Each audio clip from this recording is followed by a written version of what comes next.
Enora and the Black Crane by Aaron Raymond Meeks.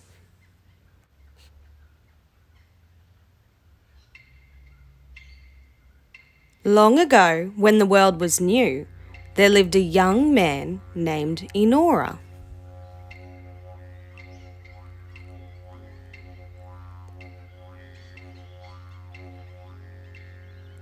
Enora and his people lived in a rainforest filled with wonderful food. Delicious fruit hung on the trees, and the rivers were full of fish.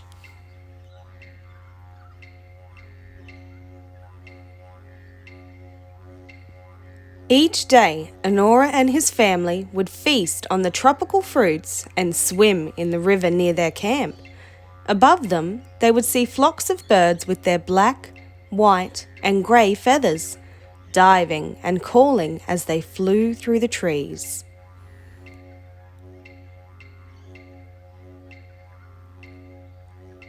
One day, while he was swimming in the river with his friends, Enora saw a flickering splash of colour shimmering and moving amongst the trees. Quickly, he climbed onto the bank and crept quietly towards the place where he had seen the colours. His friends called to him to come back, but Enora ignored their cries and followed the colours as they danced from tree to branch to rock and into the forest.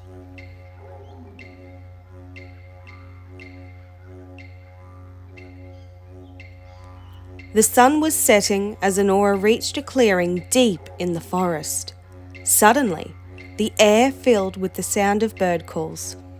Enora looked around and saw emus, cassowaries, scrub hens, and lyrebirds standing amongst trees whose branches were full of parrots.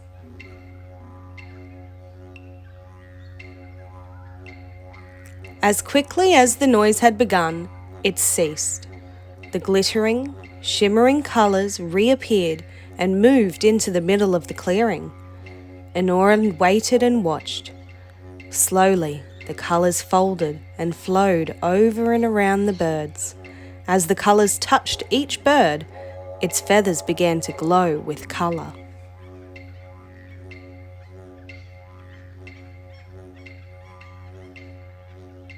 Soon it grew dark, and Enora knew he must return to the camp. As he stole away, he stumbled noisily over a stone. Immediately, the forest came alive with the sound of birds flapping their wings and shrieking. Enora rushed from the clearing in fright.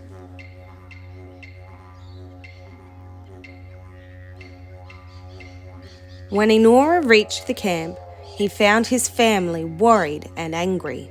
He tried to tell them what he had seen, but no one would listen. "They don't believe me," he thought. "Tomorrow, I'll go to the clearing and bring back something to prove I'm telling the truth."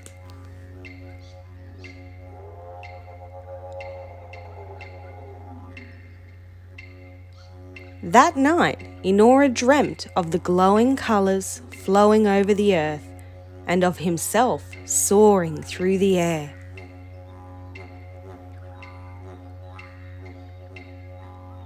As the sun rose, Enora slipped quietly into the rainforest. Before long, he had reached the clearing.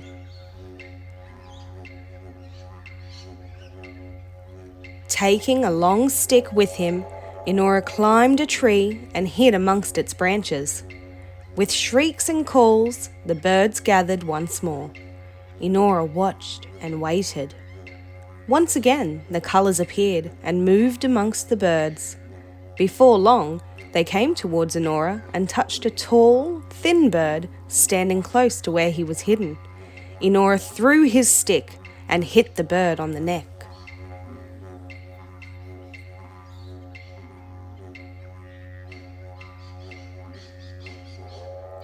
As the bird lay dead on the ground, the colour ran from its feathers.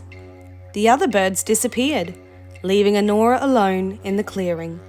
He rushed forward, seized the dead bird, and ran into the forest.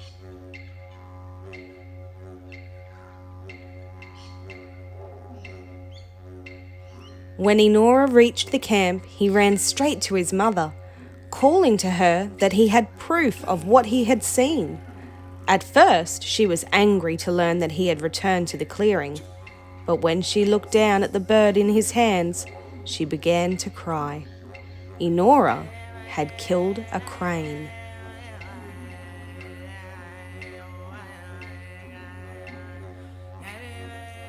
As he placed the bird on the ground, Enora noticed that feathers were growing out of the palms of his hands. He tried to pull them out, but they were stuck fast. That night, Enora dreamt once more of the glowing colours and of himself soaring through the air. When he woke the next day, his whole body was covered with small black feathers. Enora knew he would have to return to the clearing.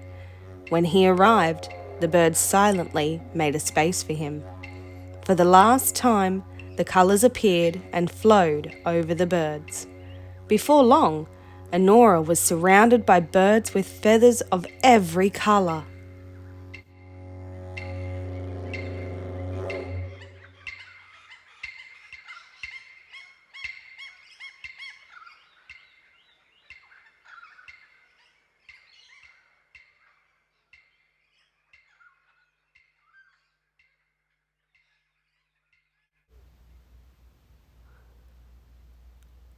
But Enora's feathers remained black. And that's the end of the story of Enora and the Black Crane.